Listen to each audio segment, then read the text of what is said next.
దేశం గర్వించదగ్గ ఆర్థికవేత్తల్లో వైవి రెడ్డి గారు ఒకరు. ఆర్బీఐ గవర్నర్గా ఒక చిన్న స్థాయి కుటుంబంలో పుట్టిన ఆయన ఆర్థిక రంగంలో అనేక ఉన్నత పదవులకి చేరారు. చివరిగా 14వ ఆర్థిక సంఘం చైర్మన్గా కూడా ఆయన పనిచేశారు. ఆయన అనేక పుస్తకాలు రాశారు. వాటిలో ఆర్థిక రంగాలకు సంబంధించిన ఆర్థిక విశ్లేషణ చేశారు.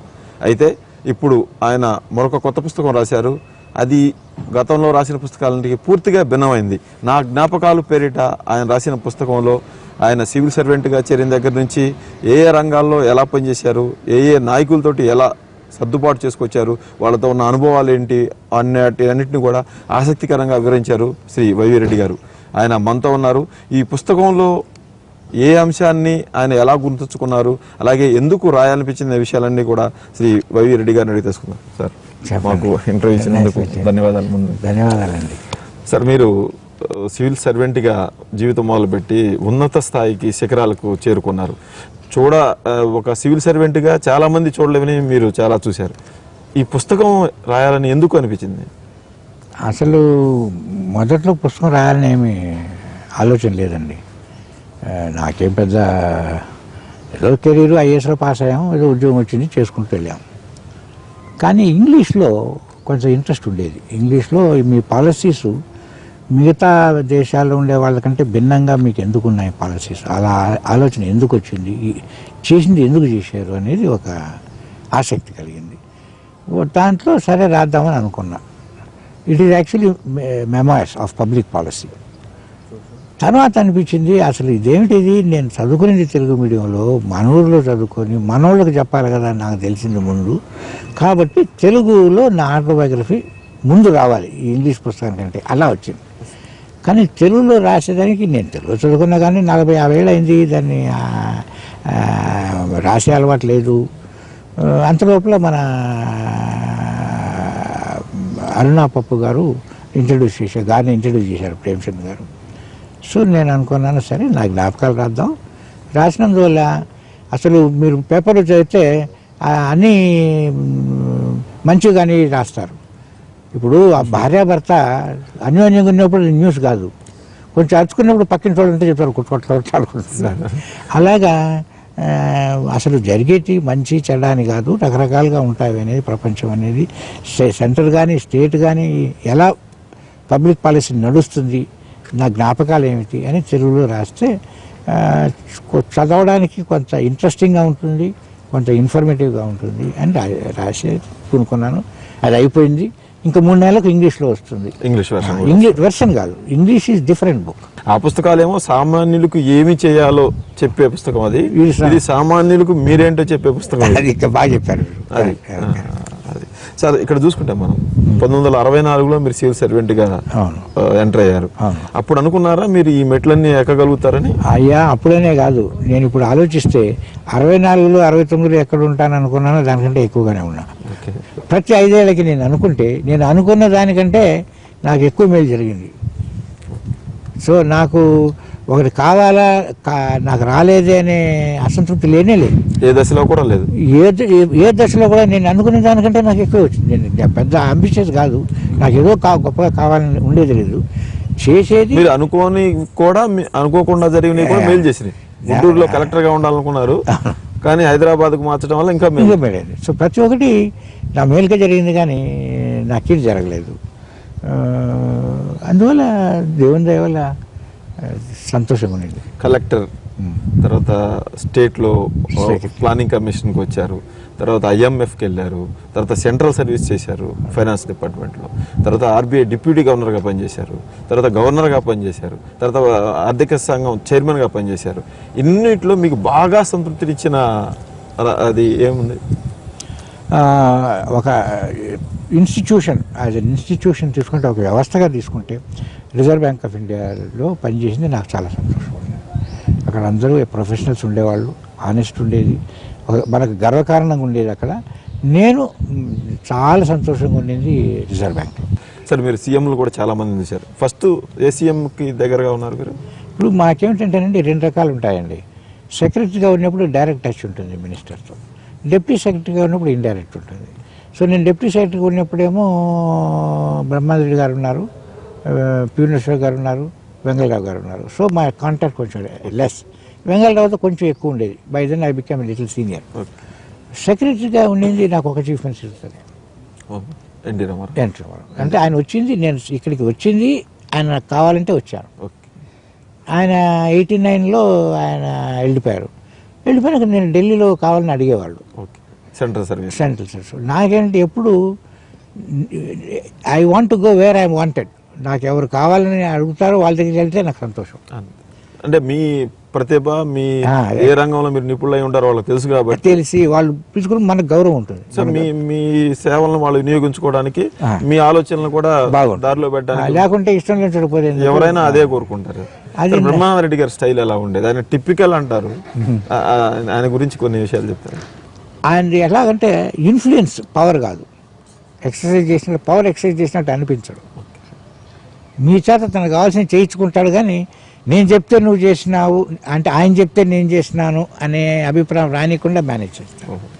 ఆయనకి ఆపోజిట్ ఎన్టీ రామారావు. నేను చేసినాను అన్న. ఎన్టీ రామారావుకి ఏంటి, నేను చేశాను కాబట్టి ఇది జరగాలి అంట. బ్రహ్మానంద రెడ్డి గారు ఆయనకు కావాల్సింది నీ చేత చేయించి నువ్వు చేసిన ఫీలింగ్ మీకు ఇస్తాడు. ఆ టాక్టిక్స్. గుంటూరులో ఒక సభ జరిగింది, కాసు బ్రహ్మానంద రెడ్డి ఆ సభలో పాల్గొన్నారు. మిమ్మల్ని ఆకాశానికి ఎత్తారు కలెక్టర్గా మీ పనితీరుని. కానీ అదే రోజు సాయంత్రం మీకు బదిలీ వచ్చింది. అది ఎలా అర్థం చేసుకోవాలి? కాసు వారి తీరిదని మీరు దీంట్లో ప్రత్యేకంగా మెన్షన్ చేశారు. అంటే ఏంటంటే అంటే మన ప్రూఫ్ ఏం లేదనుకోండి. నా అనుమానం ఏంటంటే ఆయనకి ఈయన మంచి ఆఫీసరు, గొప్ప ఆఫీసరు అని అందరికీ చెప్తాడు. ఆయన కూడా నమ్మాడని నా అనుమానం. కానీ నా అవసరాలకు నువ్వు పనికిరావు. గుంటూరు జిల్లా ఆయన సొంత జిల్లాలో ఆయన కావాల్సిన పనులు జరగలేదని ఏదైనా జరిగింది. మీరు ముక్కుసూటిగా ఉండేవాళ్ళ? మామూలుగానే చేసేవాడిని. నా బాధ్యతలో నేను ఎక్కువ చేసేవాడిని కాదు, తక్కువ చేసేవాడిని కాదు. ఆయన టాక్టిక్ ఏమిటంటే, అయ్యా నువ్వు గొప్పవాళ్ళవే, నువ్వు చాలా మంచి ఆఫీసర్, ఒప్పుకున్నానని పబ్లిక్గా చెప్పేశాడు. ప్రైవేట్కి వచ్చి నాకు నువ్వు పనికిరావు, నిన్ను ఎక్కడో వాడుకుంటాను. ఎక్కడ వాడుకోవాలి అనేటప్పుడు తర్వాత తెలిసింది ఎవరు చెప్పారని. సో వాళ్ళకంతా ఏ ఆయుధాన్ని ఒక ఆఫీసర్ అంటే ఒక ఆయుధం లాగా ఏ ఆయుధాన్ని ఏ పరిస్థితుల్లో ఎలా వాడుకోవాలి అనే చాకచక్యం ఉండేది బ్రహ్మాండం. ఇబ్బంది పెట్టకుండా, చూపించకుండా మీకు ఎక్కడ గౌరవం ఇవ్వాలో నా గౌరవం ఇస్తాను. అదేమనిపించింది సార్ మీకు ఆ రోజు మధ్యాహ్నం పూట సభలో మిమ్మల్ని చెప్పా కదా, నేను చాలా సంతోషపడ్డా. వస్తానే హనుమంత నాయుడు అని ఉండేవారు, ఎస్పీ రాశాను అనుకుంటా, చాలా సీనియర్ మ్యాన్. ఆయన నాకు బాగా ఫ్రెండ్లీగా ఉండేది. ఆయన అంటే మళ్ళీ పోయినాడంటే ఆయన అన్నాడు, చూసావా జాగ్రత్త అన్నాడు. అంటే ఏమిటంటే ఇంత ఎందుకు ఊడుతాడు అనవసరంగా, ఏదో ఉంది గూడు పుట్టానే ఉందని తెలుసు అనమాట. సో అది బ్యాలెన్స్. అంటే సాయంత్రం తీసుకునే నిర్ణయానికి మీరు నొచ్చుకోకుండా ఉండడం కోసం సాయంత్రం ముందు ప్రిపేర్ చేసి, మధ్యాహ్నం పూట మిమ్మల్ని ప్రిపేర్ చేసి నువ్వంటే నాకు గౌరవం, చాలా మంచి పని చేస్తున్నావు సాయంత్రం చెప్పేశాడు. పొద్దున్నే అయ్యా ఇక్కడ నాకు వద్దు, నువ్వు అది గొప్పవాడువే, నాకు పనికిరావు అని అట్లా చేసేసాడు. హైదరాబాద్ వచ్చిన తర్వాత ఎలా ఉంది సార్ ఆయనతో మీ అనుభవం? ఆయన స్ట్రైట్ ఫార్వర్డ్. అప్పుడు ఆయన ఉండేవారు deputy chief minister JV Narasimha Rao. కానీ నేను డిప్యూటీ సెక్రటరీ కదా, నాకు సీఎంతో డైరెక్ట్ ఉండదు. కలెక్టర్ అంటే సీఎంతో ఉంటుంది, డిప్యూటీ సెక్రటరీ అంటే మినిస్టర్తో ఉంటుంది. ఈ పుస్తకంలో రాశారు సార్ పివి నరసింహారావు గురించి. ఒక ఫైల్ పంపిస్తే ఆయన దగ్గర ఎక్కువ రోజులు ఉంటుంది, అది అంత తేలిగ్గా బయటికి రాదని. ఒక ఫైల్ విషయంలో ఆయన దానికి అనుకూలంగా రాశాడు, వ్యతిరేకంగా రాశాడు, అలాగే సంతకం కూడా సగం పెట్టి వదిలేశాడని రాశారు. అదేంటి సార్? అది ఒక కేసులో, అది కూడా నాకు అప్పుడున్న చీఫ్ సెక్రటరీ చెప్పారు. ఇంట్రెస్టింగ్ ఉంది, అనుకూలంగా వ్యతిరేకంగా. అంటే ఒక రికమెండేషన్ వచ్చిన తర్వాత ఆ రికమెండేషన్ ప్రకారం ఎందుకు చేయకూడదని రాశారు. ఆ తర్వాత ఎందుకు చేయొచ్చు అని రాశారట. రాసి సగం సంతకం పెట్టినాక ఆయన డిసైడ్ చేసుకోలేకపోయారు. ఇది సంతకం కూడా సగం పెట్టారు. పెట్టేసి ఫైల్ పక్కకు పెట్టినాక కొన్ని రోజులకి ఆయన చీఫ్ మినిస్టర్గా రిజైన్ చేశారు. అప్పుడు ఫైల్ వెనక్కి వచ్చింది చీఫ్ మినిస్టర్స్ ఇంటి నుంచి వస్తే చీఫ్ సెక్రటరీ ఆ ఫైల్ చూసి ఇప్పుడు అది అప్రూవ్ చేసినట్లా లేనట్లా ఆయనకు అర్థం కాలే. సగం సంతకం ఉంది. అందుకని ఆయన మళ్ళీ వెళ్ళి గవర్నర్ గారితో, అప్పుడు ప్రెసిడెంట్ రూల్ కదా, గవర్నర్ గారితో మాట్లాడారట. మాట్లాడితే ఏం చేయమంటారు సార్ అంటే ఆయన అన్నాడట, నీకేం కావాలి చెప్పు, వ్యతిరేకం కావాలి, అది నేను అది చెప్పేస్తాను. సో అప్పుడు governor assume the powers advice ఇచ్చారు. అది ఒక ఇన్సిడెంట్ అనమాట. సో వాళ్ళంతా పొలిటీషియన్స్ సార్. మీరు చూసిన కాసు బ్రహ్మానంద రెడ్డి కాకలు తీరిన రాజకీయ యోధుడు, వెంగళరావు గారిది అదే పరిస్థితి, పివి నరసింహారావు అదే పరిస్థితి. డిఫరెంట్. మీరు ఎన్టీ రామారావుని చూశారు, ఆయన పూర్తిగా రాజకీయాలకు సంబంధం లేని వ్యక్తి. ఆయన వరవడి వీళ్ళ వరవడి ఎలా ఉండేది, ఆయన నిర్ణయాలు ఆలోచనలు ఎలా ఉండేవి? వాటి ముందు చెప్పాలండి. నేను ఎన్టీ రామారావు దగ్గరికి వచ్చి సెక్రటరీ అయ్యేటప్పటికి నేను కొంచెం మారాను. ఓకే, మీ ఆలోచన తీరు మారింది. ఎందుకంటే అప్పటికి గవర్నమెంట్ ఆఫ్ ఇండియాలో 1.5 సంవత్సరాలు పనిచేశా. ఓకే, ఆ తర్వాత వరల్డ్ బ్యాంక్లో పనిచేశా 5 ఏళ్ళు. చదువుకున్న వరల్డ్ బ్యాంక్లో ఈవినింగ్ కాలేజీలో చదువుకున్నా. కాబట్టి నాకుండేటువంటి నాలెడ్జ్, జ్ఞానము, ఒక మెచ్యూరిటీ, ఓకే, అవన్నీ డిఫరెంట్. ఓకే, అట్లాగే పొజిషన్ కూడా different, secretary position different. Okay. NT Rama Rao గారేమో ఆయన background different. So I was more mature, I was more experienced. ఆయన ఏమిటి అసలు ప్రపంచం అంటే ఆయనకు చాలా అనుమానం. గవర్నమెంట్ అంటే అనుమానం, ఉద్యోగులు అంటే అనుమానం. ఎందుకంటే is not establishment, is anti establishment. Okay. So ఆయన సీఎం అయ్యే నాటికే ఆయనలో వ్యతిరేకత భావాలు ఉన్నాయి అనమాట.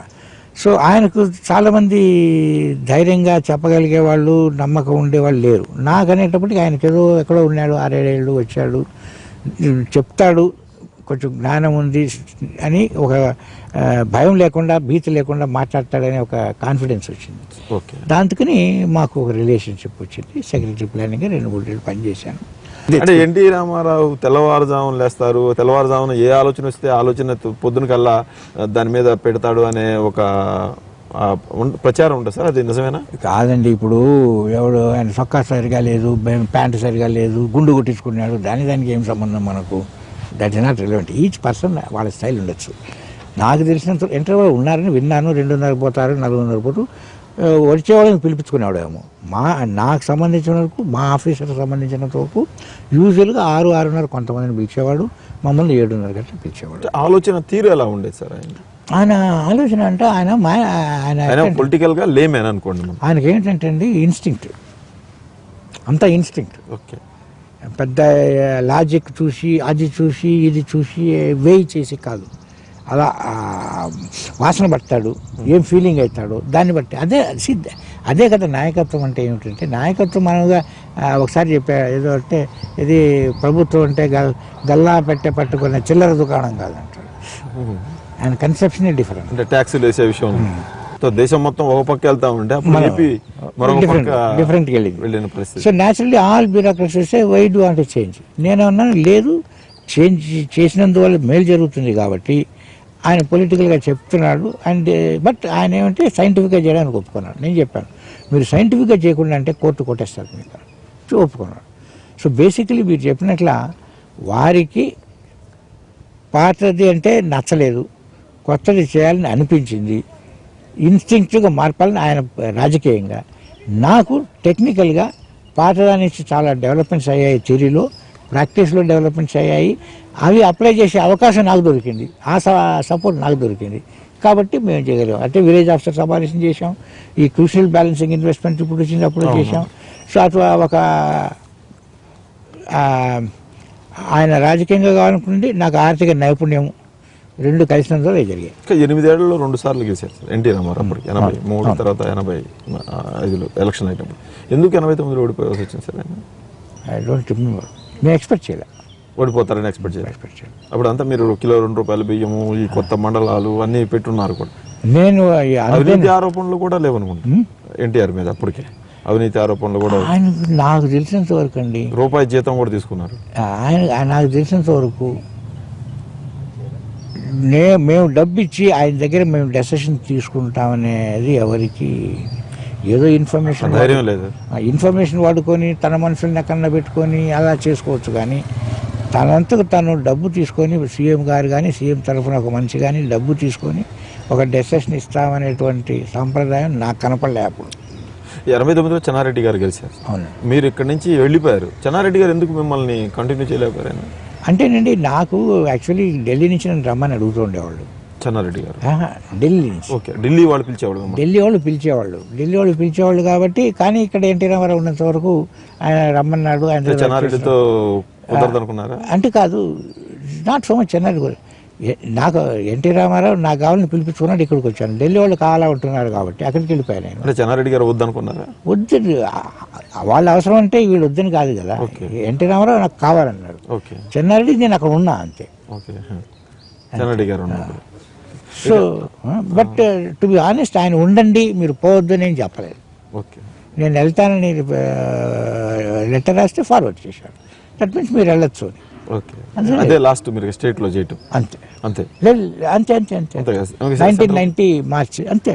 అంతే ఆ తర్వాత స్టేట్ సెంట్రల్కి వెళ్ళి అయిపోయాడు. ఇన్ఫాక్ట్ 1978లో వరకు పనిచేశాను ఇక్కడ. 77 1977 చేశాను. మళ్ళీ సెంట్రల్కి వెళ్ళి మళ్ళీ 77 తర్వాత 6 ఏళ్ళే ఓకే, స్టేట్లో. 89 వరకు 90 వరకు 83 to 90, 83 సెప్టెంబర్ టు 19 మార్చి బేసికలీ ఎన్టీ రామారావు పీరియడ్ తప్ప. మీరు మన్మోహన్ సింగ్ గారితో కలిసి IMF లో వరల్డ్ బ్యాంకులో అక్కడ పనిచేసినట్టు ఫైనాన్స్ మినిస్టర్ పనిచేశారు మీరు అక్కడ. తర్వాత మార్చాలని ఆ ప్రపోజల్ ఏమైనా వచ్చిందా మిమ్మల్ని? కంటిన్యూ చేశారు వాళ్ళు కూడా 2008 వరకు, 2004 నుంచి 4 ఏళ్ల పాటు 5 ఏళ్ళు total 5 years. యూపీఏలో 1 year 4 years. But జనరల్గా పార్టీ మారితే మారండి గవర్నర్స్. ఓకే, బట్ జనరల్గా మారు, వెరీ రేర్.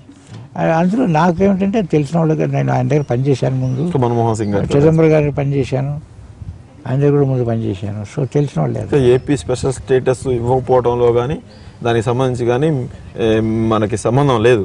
సంస్థగా సంబంధం. Finance commission as a commission, as a constitutional body is not involve in special category. ఇచ్చి ఉండాల్సింది అంటారా సార్? మీకు ఏపీ పరిస్థితి తెలుసు కదా, మీరు చివరిలో అది గవర్నమెంట్ ఆఫ్ ఇండియా డిసైడ్ చేయాలండి. ఆ పరిస్థితులు కూడా మీరు చూసి ఉన్నారు కదా, తిరుపతిలో మీటింగ్ పెట్టి మొత్తం రాష్ట్ర ప్రభుత్వ అభిప్రాయాన్ని కూడా తీసుకున్నప్పుడు మీకు స్వతహా కూడా ఏపీ పరిస్థితి తెలుసు కాబట్టి విభజించిన ఏపీ పరిస్థితి ఇచ్చి ఉండాల్సింది అంటారా? అది క్వశ్చన్ ఈజ్ సింపుల్ అండి. Distribution of assets and liabilities వల్ల వచ్చినటువంటి problems, they are structural problems. అవి గవర్నమెంట్ ఆఫ్ ఇండియాను కన్విన్స్ చేయాలి. ఆంధ్ర గవర్నమెంట్ ఆఫ్ ఇండియాని కన్విన్స్ చేసి గవర్నమెంట్ ఆఫ్ ఇండియా డబ్బులు తీసుకోవాలి. కానీ బయట ఏం చెప్తాడు? అంటే మీరు ఒక ఆర్థికవేత్తగా ఒక రాష్ట్రము అభివృద్ధి చెందుతున్న రాష్ట్రం 2 ముక్కలుగా విడిపోయినప్పుడు ఒక పార్ట్ పూర్తిగా ఆర్థిక అని దానిపైన స్టడీ చేస్తే తప్ప, కాన్సిక్వెన్సెస్ దానిపైన స్టడీ చేస్తే తప్ప. ఇప్పుడు ఏముందంటేనండి, కొత్త రాష్ట్రం పాస్ అయ్యేది. Let me very frank. ఇప్పుడు నాకు ప్రాబ్లమ్స్ ఉందంటే గవర్నమెంట్ ఆఫ్ ఇండియా ఏమడుతుంది? నీ ప్రాబ్లమ్స్ నీ వాళ్ళు వచ్చినట్టు ఎంత, సపరేషన్ వాళ్ళు వచ్చినట్టు ఎంత, ఓకే, నీ పాలసీస్ వచ్చాయా, ఓకే, ఈ లోటు నీ పాలసీస్ వాళ్ళకి వచ్చాయా? అంటే రుణాల మాఫీ కానీ ఇలాంటివి. రుణాల మాఫీ ముందు లేదు కదా ప్రోగ్రాంలో. అవును, రుణాల మాఫీ పెట్టుకుంటే నీకు డెఫిసిట్ వస్తే నాకు స్పెషల్ ఫండ్ ఇవ్వలేదంటే అది ఎవరు తప్పు అని వాడు అడుగుతాడు కదా. సరే, ఇప్పుడు చూసుకుంటే దేశం మొత్తం ఒకటే నడుస్తూ ఉంది, పెద్ద నోట్ల రద్దు వ్యవహారం. మీరు RBI గవర్నర్ ఉన్నప్పుడు అంటే ప్రతిపాదన ఏమైనా వచ్చిందా? మేము ఉన్నప్పుడు ఇటువంటి ప్రపోజల్ ఎప్పుడు లేదండి. ఓకే, అంటే ఏ దశలో అలాంటి నిర్ణయం తీసుకోవాలని RBI కానీ కేంద్ర ప్రభుత్వం కానీ ఆలోచన చేస్తారు సార్? అది తెలియదండి, మనకు తెలియదు కదా. అంటే మీరు సుదీర్ఘమైన అనుభవం ఉంది. నోట్ల రద్దు అనేది ఇప్పుడు మనకు ఇండిపెండెన్స్ నుంచి ఇప్పుడు ఒకసారి అయిందంట, 48 అయింటుంది, 78లో. సో ఏదో 30 ఏళ్ళ టైంలో వచ్చేది. అది ప్రోగ్రాంలో ఉండదు, ప్లాన్లో ఉండదు. అందుకని మనం చెప్తాను అన్నీ చేయాలి.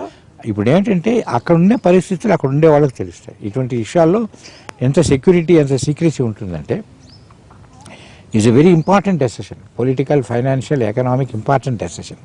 దానికి కావాల్సినంత ఇన్ఫర్మేషన్ ఆ పొజిషన్లో ఉండే వాళ్ళకే తెలుస్తుంది. మీరు డెసిషన్ తీసుకున్న తర్వాత ఒక తలపండిన ఆర్థికవేత్తగా చెప్పండి, మీరు ఈ దశలో ఆ నోట్ల రద్దు అనేది మంచి నిర్ణయమా కాదా? అదేనండి క్వశ్చన్. ఆ పరిస్థితులు తెలియనప్పుడు ఏ పరిస్థితుల్లో ఈ డెసిషన్ తీసుకునేది ఆ ఫుల్ ఇన్ఫర్మేషన్ వాళ్ళు ప్రధానమంత్రి గారు అనౌన్స్ చేశారు మొదటి రోజు. ఇప్పుడు టెర్రరిజం ఒకటి, 2 ఫేక్ కరెన్సీ ఒకటి. ఇప్పుడు న్యూస్ పేపర్ చదువుతారండి, మీరు న్యూస్ పేపర్ చదివారు, నేను న్యూస్ పేపర్ చదివా. దానిపైన ఇన్ఫర్మేషన్ లేదు కదా నాకు స్టేట్మెంట్ చెప్పేదేనండి. మీ దగ్గర ఇన్ఫర్మేషన్, మీకు న్యూస్ పేపరే, నేను న్యూస్ పేపర్ చదివా. నా నాలెడ్జి ఎప్పుడుంది? 5 ఏళ్ల ముందు, 8 ఏళ్ల ముందు, 2008 వరకు ఉంది. 8 ఏళ్ల ముందు నేనేమన్నా చెప్తే మీరు అనుకుంటారు ఓహో ఈయన చాలా మేధావి. కానీ 8 ఏళ్ల ముందు నాలెడ్జ్ ఏమిటి, ఇప్పుడు నాలెడ్జ్ ఏమిటి? అప్పుడు ఎన్ని కరెన్సీ నోట్స్ ఉన్నాయి, దేశం ఎట్టునింది, ప్రపంచం ఎట్టునింది, బ్లాక్ మనీ ఎంత ఉన్నింది, ఎట్టున్నాయి ప్రాబ్లమ్స్, ఇవి ఏం తెలుసు? అంటే సో నేను చెప్పేటప్పుడు వీడికి ఏదో తెలిసి మాట్లాడినాడు అనుకుంటారు, కానీ తెలియకుండా మాట్లాడి మిగతా వాళ్ళు నేను తెలిసి మాట్లాడాను అనుకుంటే అది కొంచెం మిస్లీడింగ్ ఉంటుంది. మాకు మీకు చాలా తేడా ఉంది సార్. ఇప్పుడు నోట్ల రద్దు గురించి ATM దగ్గర, బ్యాంకుల దగ్గర మీ దగ్గర నుంచి మేము ఆశించేది ఏంటంటే ఇంత పెద్ద నిర్ణయం అనేది కరెక్టా కాదా ఈ సమయంలో? 2 ఒకటి నిర్ణయం తీసుకున్నప్పుడు చాలా ఆలోచన జరిగింటాయని నా నమ్మకం. ఇటువంటి నిర్ణయము చాలామంది ఆలోచన చేస్తే తప్ప నిర్ణయం తీసుకుని ఉండరు. ఈ నిర్ణయం వల్ల చాలా కష్ట నిష్ఠూరాలు ఉంటాయి కాబట్టి, కానీ దానికి సంబంధించినటువంటి బెనిఫిట్స్ కూడా ఉంటాయని అనుకొని ఉండాలి, లేకుంటే ఈ డెసిషన్ తీసుకోరు. దీంట్లో రిస్క్ ఉన్నాయని కూడా అందరికీ తెలిసి ఉండాలి. నా అభిప్రాయం. ఇంప్లిమెంటేషన్లో ప్రాబ్లమ్స్ అనుకున్నట్టుకంటే ఎక్కువ ఉన్నాయా తక్కువ ఉన్నాయా అనే విషయంలో మాకు ఇన్ఫర్మేషన్ లేదు. ముందు దీనివల్ల మంచి జరుగుతుందా లేదంటే ముందు మిగతా చర్యలపైన దీని మంచి చెడు తెలుస్తుంది.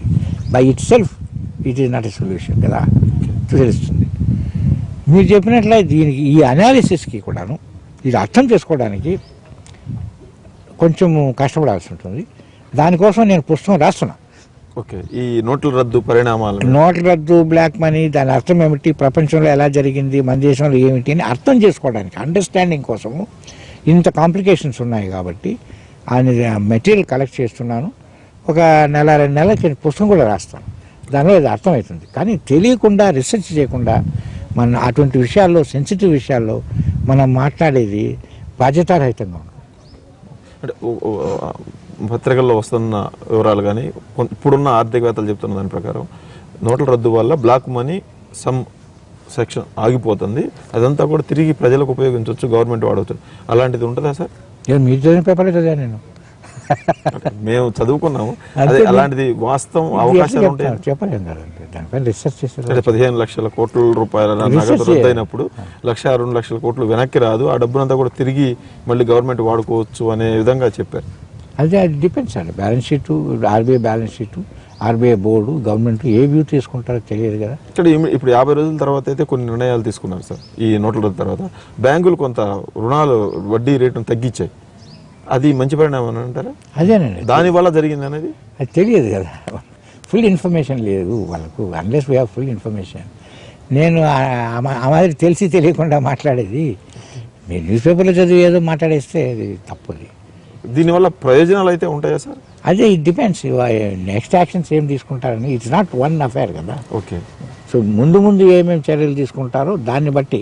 ఇప్పుడు డిమానిటైజేషన్ అనేటప్పటికి డిమానిటైజేషన్ ఏమొచ్చిందండి? మీకు ఇన్ఫర్మేషన్ వచ్చింది. ఎవడో డబ్బు బ్యాంక్కి వచ్చారో ఇన్ఫర్మేషన్ వచ్చింది. ఓకే, ఆ తర్వాత ఏం చేస్తారనేది మనం చూడాలి కదా. Get the information, there is change, but there so many actions to be done. అంత లోపల మనం జంప్ చేయాలి. టైం పట్టింది మొత్తం ప్రాసెస్ ని అవగాహన అది చేసుకొని యాక్షన్స్ తీసుకోవాలి. మెటీరియలైజ్ కావడానికి కానీ ప్రభుత్వం ఆశించింది జరగడానికి కానీ. అందుకని మనం కష్టము నిష్ఠూరం ఉందనేది ఒప్పుకోవచ్చు, కానీ దానిపైన మంచి జరుగుతుందా, ఎంత మంచి జరుగుతుంది, ఎప్పుడు జరుగుతుంది అనేది మామూలుగా ఇది మామూలు విషయం కాదు. ఇది ఎక్స్ట్రాడినరీ విషయము కాబట్టి టూ స్పెక్యులేటివ్. రెస్పాన్సిబుల్గా మనము దానిపైన కామెంట్ చేయాలి. ఇది ఆర్థికవేత్త శ్రీ వైవి రెడ్డి గారి మనసులో మాట. ఆయన జ్ఞాపకాల పుస్తకాల్లోంచి కొన్ని, అలాగే ఇప్పుడు జరుగుతున్న నగదు రద్దు వ్యవహారాలకు సంబంధించి కొన్ని విషయాలు మనతో ఆయన ముచ్చటించారు.